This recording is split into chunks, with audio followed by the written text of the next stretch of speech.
బిస్మిల్లాహిర్రహ్మానిర్రహీం. అస్సలాము అలైకుం వరహమతుల్లాహి వబర్కాతుహు.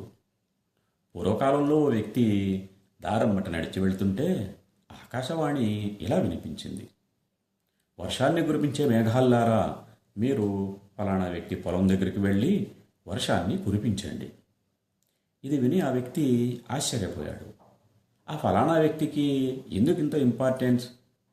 ఆయన పొలం దగ్గరికే వెళ్ళి వర్షం కురిపించమని ప్రత్యేకంగా ఆదేశాలు ఎందుకు వస్తున్నాయి? ఎందుకు ఈ సస్పెన్స్ అనుకుని ఆ వ్యక్తి నేరుగా అతని ఇంటికి వెళ్ళాడు. ఓ స్నేహితుడా, నువ్వు పాటించే సదాచరణ ఏమిటి? అల్లాహ్ నుంచి నీకు ఇంతటి భాగ్యం దొరకడానికి కారణమేంటి?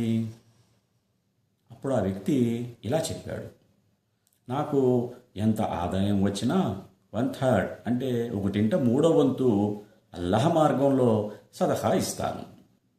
ఆ వ్యక్తి ఇచ్చే సదఖాకు అల్లాహ్ తరపు నుంచి ఇలాంటి రిటర్న్స్ వస్తున్నాయి. అల్లాహ్ మార్గంలో ఖర్చు చేసే ప్రతి పైసాకు మనకు అనేక మార్గాల్లో రిటర్న్స్ దొరుకుతాయి.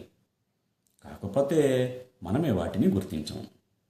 ఎందుకంటే మనకు అల్లాహ్తో ఉన్న బంధం దృఢంగా లేకపోవడమే.